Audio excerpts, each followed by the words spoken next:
नमस्कार दोस्तों, स्वागत है आप सभी का आज एक बार फिर से आपके अपने चैनल लर्निंग एम्पायर पर मेरे यानी अनु के साथ। And as you all can see on your screen, आज का हमारा टॉपिक है न्यू एजुकेशन पॉलिसी ऑफ 2020। बहुत लंबे समय से इंतजार था इस एजुकेशन पॉलिसी का।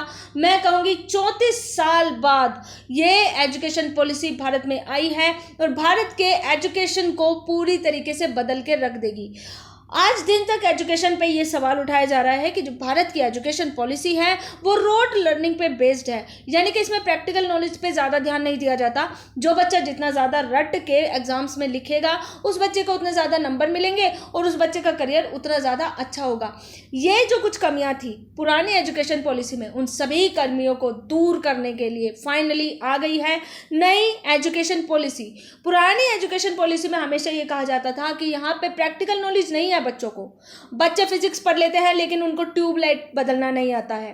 तो इस तरीके से अब जो नई एजुकेशन पॉलिसी है इसमें यह जोर दिया जाएगा दोस्तों कि बच्चों को थ्योरी से ज़्यादा प्रैक्टिकल नॉलेज हो, हर चीज़ को करके वो देखें। अगर वो हर चीज़ को करके देखेंगे तो फिर उनको सारी चीज़ें अच्छे से समझ में आ जाएंगी और फाइनली हमें एक सही में एजुकेटेड पर्सन मिलेगा आगे चल के। बहुत मेजर चेंजेस होने वाले हैं इस एजुकेशन पॉलिसी के द्वारा। भारत के एजुकेशन सिस्टम में पूरी तरीके से ट्रांसफॉर्मेशन हो जाएगा। इस एजुकेशन पॉलिसी को कई सारे पार्ट्स में लेके आऊंगी दोस्तों, सो दैट मैं ये इंश्योर कर सकूं कि आप सभी को भारत की जो एजुकेशन पॉलिसी है ये अच्छे से समझ में आ जाए। आज का जो हमारा मेन टॉपिक होगा वो ये है कि हम 10+2 सिस्टम का ब्रेकडाउन समझेंगे, प्लस इसकी जगह पे 5+3+3+4 का जो नया सिस्टम आया है उस सिस्टम को समझने की हम कोशिश करेंगे। इसी के साथ ही इस एजुकेशन पॉलिसी के पहले पार्ट में मैं इंट्रोडक्शन दे दूंगी आपको कई सारे की पॉइंट्स का जो मेजर चेंजेस लाने वाले हैं इंडिया के एजुकेशन सिस्टम में। सो बने रहिए हमारे साथ। Without any further delay let's start. बात करते हैं दोस्तों नई एजुकेशन पॉलिसी की। तो आज के भारत के प्रधानमंत्री कौन है? नरेंद्र मोदी। नरेंद्र मोदी की गवर्नमेंट के द्वारा फाइनली 29 जुलाई 2020 को नई एजुकेशन पॉलिसी को मोहर दे दी गई है। ये जो एजुकेशन पॉलिसी है 34 साल पुरानी एजुकेशन पॉलिसी जो 1986 में आई थी उसको रिप्लेस कर देगी। तो 1986 से पहले भारत में पहली एजुकेशन पॉलिसी भी आई थी और वो 1968 में आई थी। सेकेंड एजुकेशन पॉलिसी 1986 में आई थी। ऑल्दो ये जो सेकेंड एजुकेशन पॉलिसी है इसमें चेंजेस किए गए थे, अमेंडमेंट्स किए गए थे, लेकिन ये जो अमेंडमेंट्स थे ऑलमोस्ट सेम ही थे और ये जो अमेंडमेंट्स थे 1992 में किए गए थे। अब फाइनली तीसरी एजुकेशन पॉलिसी आई है और वो कब आई है? 2020 में। बहुत इंपॉर्टेंट चेंजेस होने वाले हैं दोस्तों। तो इन चेंजेस को डिस्कस करने से पहले भारत की सबसे पहली एजुकेशन पॉलिसी पे एक नज़र डाल लेते हैं। तो फर्स्ट नेशनल एजुकेशन पॉलिसी 1968 में आई थी। उस समय भारत की प्रधानमंत्री कौन थी? श्रीमती इंदिरा गांधी। उस समय पे कोठारी कमीशन का गठन किया गया था 1964-66 के बीच में और इस कमीशन को बोला गया था कि एजुकेशन से रिलेटेड आप रिकमेंड कीजिए कि भारत में क्या क्या चीज़ें होनी चाहिए। कई सारे रिकमेंडेशंस किए गए थे, उन सभी में से कई सारे रिकमेंडेशंस को इम्प्लीमेंट किया गया था। कोठारी कमीशन ने इसी पीरियड में बोल दिया था कि भारत की एजुकेशन को ज़रूरत है कि भारत अपनी एजुकेशन पे जीडीपी का 6% खर्च करे। ये बहुत इंपॉर्टेंट रिकमेंडेशन थी लेकिन इसको बहुत लंबे समय से इग्नोर किया गया। हालत ये थी दोस्तों भारत की एजुकेशन की कि 2017-18 में सिर्फ जीडीपी का 2.7% ही खर्च किया गया था। तो आप ये देख सकते होंगे कि कहाँ तो 6% की रिकमेंडेशन, वो भी कोठारी कमीशन के द्वारा, और कहाँ सिर्फ 2.7% का खर्चा एजुकेशन पे दोस्तों भारत का भविष्य डिपेंड करता है। भारत का भविष्य भारत के छोटे बच्चों पे डिपेंड करता है। अगर इन्हीं बच्चों पे हम अपना खर्चा नहीं करेंगे तो फिर भारत का भविष्य कैसे सेफ होगा? इसी सवाल को, इसी शंका को दूर करने के लिए नई एजुकेशन पॉलिसी ने फाइनली ये डिसाइड कर लिया है कि अब वो एजुकेशन पे जीडीपी का 6% खर्च करेगी। बड़े बड़े देशों में जैसे डेनमार्क को हमेशा ये कहा जाता है कि डेनमार्क की जो एजुकेशन पॉलिसी है बहुत बेहतरीन है, वहाँ का इंफ्रास्ट्रक्चर बहुत बेहतरीन है। ऐसा इसलिए है क्योंकि डेनमार्क अपने एजुकेशन पॉलिसी पे 7% से ज़्यादा खर्च करता है। तो आप ये देख रहे हैं कि जीडीपी का 7% से ज़्यादा डेनमार्क अपनी एजुकेशन पे खर्च करता है, इसलिए डेनमार्क की जो एजुकेशन है बहुत बेस्ट है। दूसरी बात, एक और पॉइंट है जो आपको नोटिस करना चाहिए, वो ये है कि जो बड़े बड़े देश हैं जैसे अमेरिका हो गया या डेनमार्क हो गया, तो इन देशों में क्या होता है कि वहाँ के जो स्कूल्स हैं ऑलरेडी बहुत बहुत बेहतरीन किस्म के स्कूल हैं, वहाँ का जो इंफ्रास्ट्रक्चर है बहुत बेहतरीन है। अगर उनकी कंपैरिजन इंडिया से की जाए तो रियलिटी आपके सामने ऑटोमेटिकली आ जाएगी। आपको ऑटोमेटिकली समझ में आ जाएगा कि इंडिया में जो ये इंफ्रास्ट्रक्चर है उस पर कितना ज़्यादा खर्च करने की ज़रूरत है। तो दोस्तों, डेनमार्क जो अपना 7% सिर्फ बच्चों की एजुकेशन पे खर्च करता है, इंडिया 6% ऑफ जीडीपी में से बहुत बड़ा हिस्सा ज़रूरत है कि भारत के स्कूल्स पे, यहाँ के इंफ्रास्ट्रक्चर पे भी खर्च किया जाए। तो अब क्योंकि नई एजुकेशन पॉलिसी में ये बोल दिया गया है कि 6% ऑफ जीडीपी एलोकेट किया जाएगा, तो बहुत भारी संख्या में आपको भारत के स्कूल्स में चेंजेस देखने को मिल सकते हैं। अब बात करते हैं थोड़ा सा इसके की पॉइंट्स की। की पॉइंट सबसे पहला ये है कि भारत ने बोल दिया है कि 6% ऑफ इट्स जीडीपी भारत की एजुकेशन पे खर्च होगी। तो ये ऑलरेडी मैं आपके साथ डिस्कस कर चुकी हूँ। अब फर्ज कीजिए दोस्तों कि मैं आपसे कहूँ कि 18,500 का कितना होता है। अब अचानक से आप तो नहीं बता पाएंगे, कुछ आप में से बता देंगे, लेकिन कई सारे जो ग्रेजुएट्स, पोस्ट ग्रेजुएट्स बच्चे हैं वो नहीं बता पाएंगे, उनको कैलकुलेटर की जरूरत पड़ेगी 18,500 निकालने के लिए। अब यहाँ पे क्या होता है कि यही दूसरा गोल है इंडिया की एजुकेशन पॉलिसी का। मिशन ये है कि इंडिया जो है 2025 तक लिटरेसी और न्यूमरेसी स्किल को इंश्योर करना चाहता है। वो इंश्योर करना चाहता है कि बच्चे झट से बिना किसी गैजेट का इस्तेमाल करें कॉम्प्लेक्स चीज़ों का आंसर दे दें। इतना भी कॉम्प्लेक्स नहीं, लेकिन हाँ कॉमन चीज़ों का आंसर वो दे दें। तीसरा जो पॉइंट है वो ये है दोस्तों, ये तो हैरानी भरा पॉइंट है कि curriculum to include skills like coding and vocational integration from class 6। आप समझ रहे हैं दोस्तों, कोडिंग जो ग्रेजुएट्स सीखते हैं, जो कॉलेज में जाके सीखी जाती है कोडिंग, वो आज के समय में क्लास 6 में ही सिखाने की कोशिश की जाएगी। क्लास 6 से ही कोडिंग का इंट्रोडक्शन कर दिया जाएगा। सवाल हमेशा ये उठता है दोस्तों कि आपने फिजिक्स तो पढ़ ली लेकिन आपको बल्ब चेंज करना नहीं आया, तो क्या एजुकेशन आपने हासिल की, है ना। सवाल ये भी उठता है कि आपने मैथ्स तो पढ़ ली लेकिन आपको हिसाब किताब करना नहीं आया, तो क्या एजुकेशन आपने हासिल की। इसी सवाल को दूर करने के लिए वोकेशनल इंटीग्रेशन का इसमें इंट्रोडक्शन किया गया है।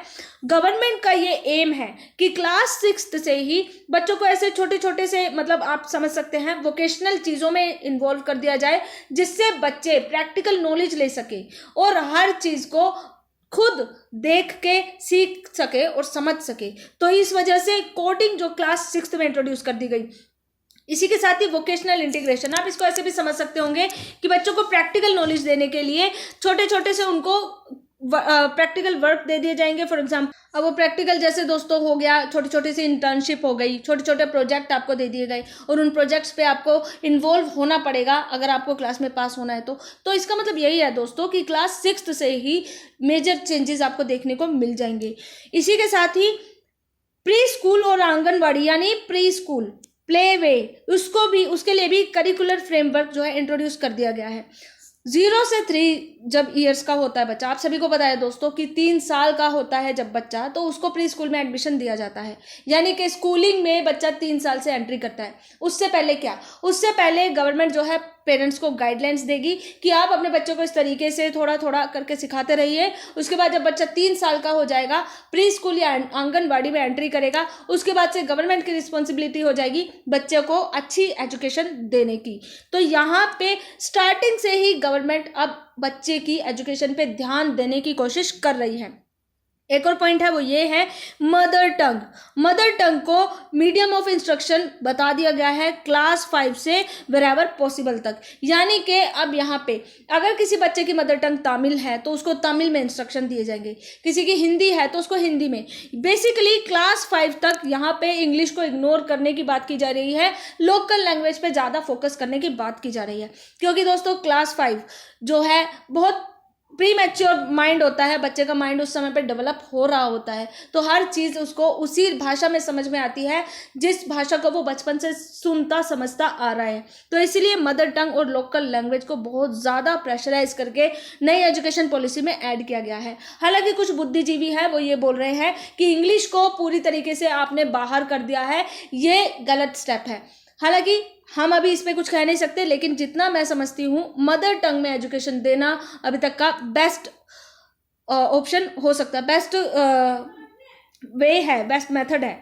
क्लास 10th एंड 12th board exam to be made easier redesign किया जाएगा। अब किस तरीके से डिज़ाइन किया जाएगा वो आगे मैं आपको बताऊंगी, लेकिन फिलहाल 10वीं और 12वीं के जो बोर्ड एग्जाम्स हैं उनमें मेजर चेंजेस आपको देखने को मिल सकते हैं। न्यू एक्रीडिटेशन फ्रेमवर्क एंड दोस्तों नई एक्रीडिटेशन फ्रेमवर्क का निर्माण किया जाएगा। एक ऐसी इंडिपेंडेंट अथॉरिटी का निर्माण किया जाएगा जो पब्लिक और प्राइवेट स्कूल्स को रेगुलेट करेगी।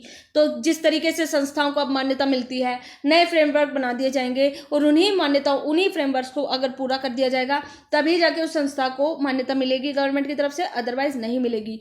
नेक्स्ट ये है कि undergraduate education to become more holistic और मल्टी डिसिप्लिनरी, यानी कि अंडर ग्रेजुएट एजुकेशन सिस्टम में भी बहुत मेजर चेंजेस होंगे जो मैं आपको आगे आने वाले सेशंस में बताऊंगी। National education technology forum and a separate technology unit to enhance digital learning.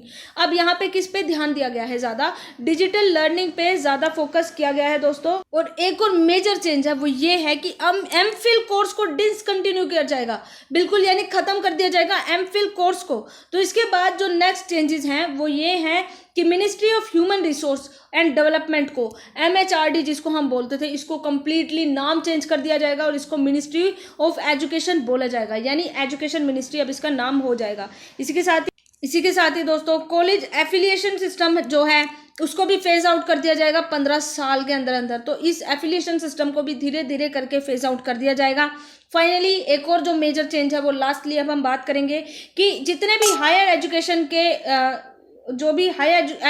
के इंस्टीट्यूट्स हैं उन सभी को एक अम्ब्रेला रेगुलेटर के अंदर में लेके आया जाएगा, यानी हर एक एजुकेशन इंस्टीट्यूशन के लिए अलग से कोई फ्रेमवर्क नहीं बनाया जाएगा, एक अम्ब्रेला रेगुलेटर ले आया जाएगा।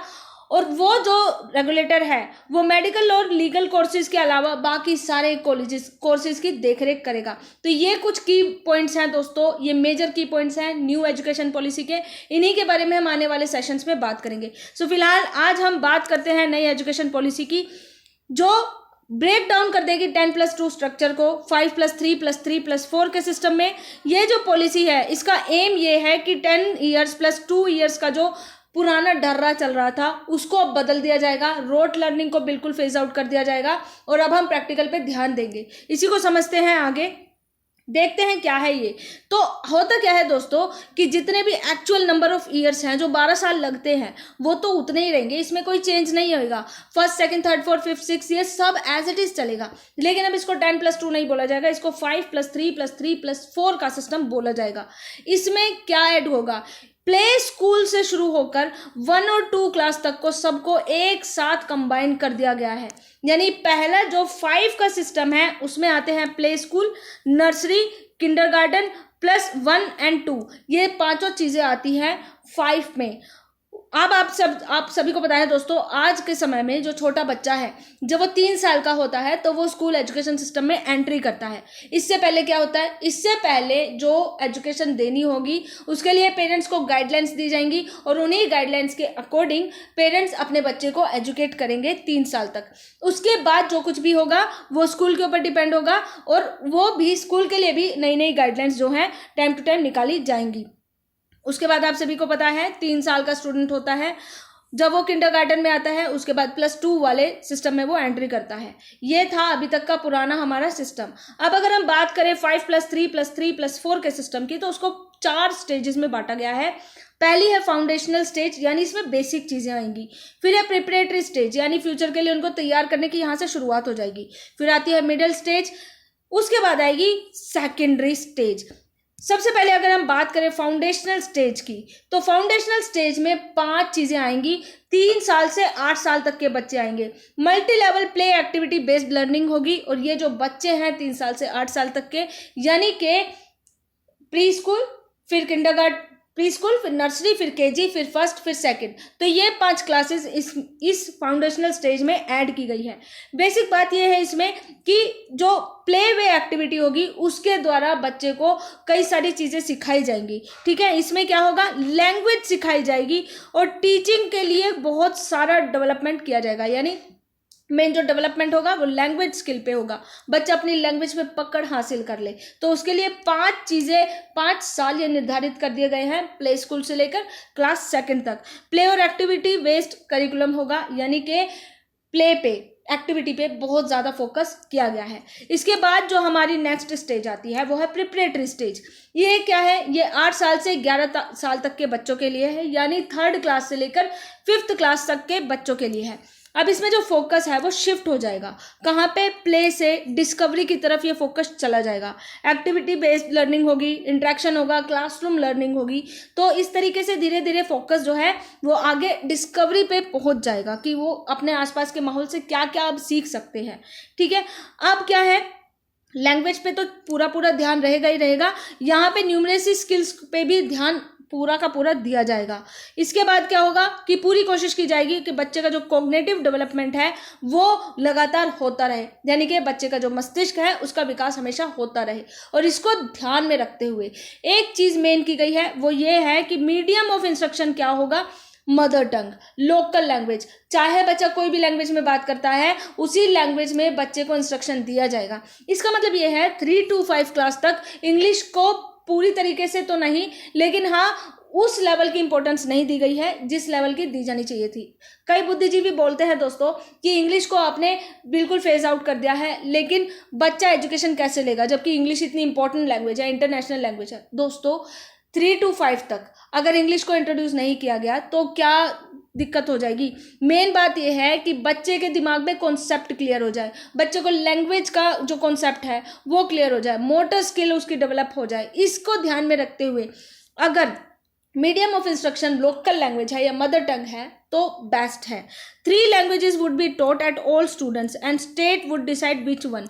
स्टेट के ऊपर छोड़ दिया गया है। अब स्टेट की मर्जी है दोस्तों कि इसको 3 लैंग्वेज सिखानी है बच्चे को, और वो कौन सी लैंग्वेज है स्टेट डिसाइड करेगा। चाहे वो उर्दू सिखाए, चाहे तमिल सिखाए, चाहे हिंदी सिखाए, ये 3 लैंग्वेज सिखा सकता है, या फिर इंग्लिश को सिखा सकता है स्टेट। तो यानी कि पूरी तरीके से स्टेट के ऊपर छोड़ दिया है कि आपकी स्टेट में जो एजुकेशन होगी उसमें इंग्लिश आएगी या नहीं आएगी, आपके ऊपर डिपेंड करता है।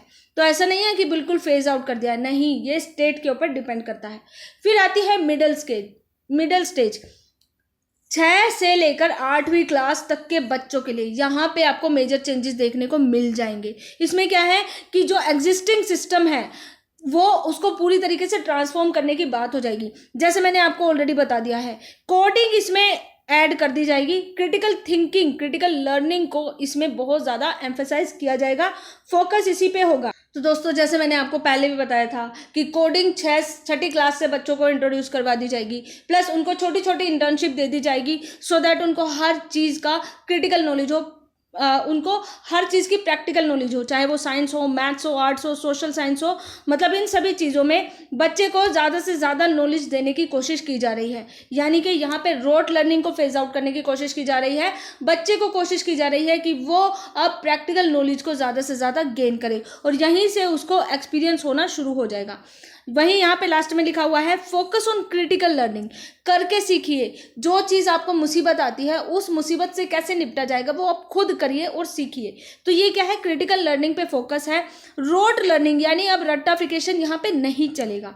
नेक्स्ट जो हमारी स्टेज आती है ये आती है फाइनली सेकेंडरी स्टेज, जो कि ये है दोस्तों secondary stage 9th 10th 11th 12th। आप सभी को पता है दोस्तों जब हम 11th में पहुंचते हैं तो सभी को झटका लगता है। उनसे बोला जाता है कि आप कोई एक पर्टिकुलर स्ट्रीम चुनिए, चाहे आप कॉमर्स चुनिए, चाहे आर्ट्स चुनिए, चाहे साइंस चुनिए, आपको कोई एक पर्टिकुलर प्रकार के सब्जेक्ट चुनने होंगे। लेकिन अब ये जो सेपरेशन है इसको बिल्कुल हटा दिया गया है। ये जो झटका है यानी जो 11th क्लास में लगता था, इसको अब 4 साल में डिवाइड कर दिया गया है। 9th 10th 11th और 12th, इन चारों साल में बच्चे के सामने इंट्रोड्यूस कर दिए जाएंगे ये सारे सब्जेक्ट। बच्चे से कहा जाएगा कि आपकी मर्जी है, आप जो चाहे वो सब्जेक्ट ले सकते हैं। आपको केमिस्ट्री लेनी है आप केमिस्ट्री पढ़िए, केमिस्ट्री के साथ अगर आपको हिस्ट्री भी पढ़नी है आप हिस्ट्री पढ़िए, अगर आपको हिस्ट्री के साथ कोई और दूसरा मान लीजिए अकाउंटेंट्स पढ़ना है तो आप अकाउंट्स भी पढ़िए, आपकी मर्जी है। तो यानी कि अब यहाँ पे गवर्नमेंट ने साफ साफ बोल दिया है कि there will be no discrimination.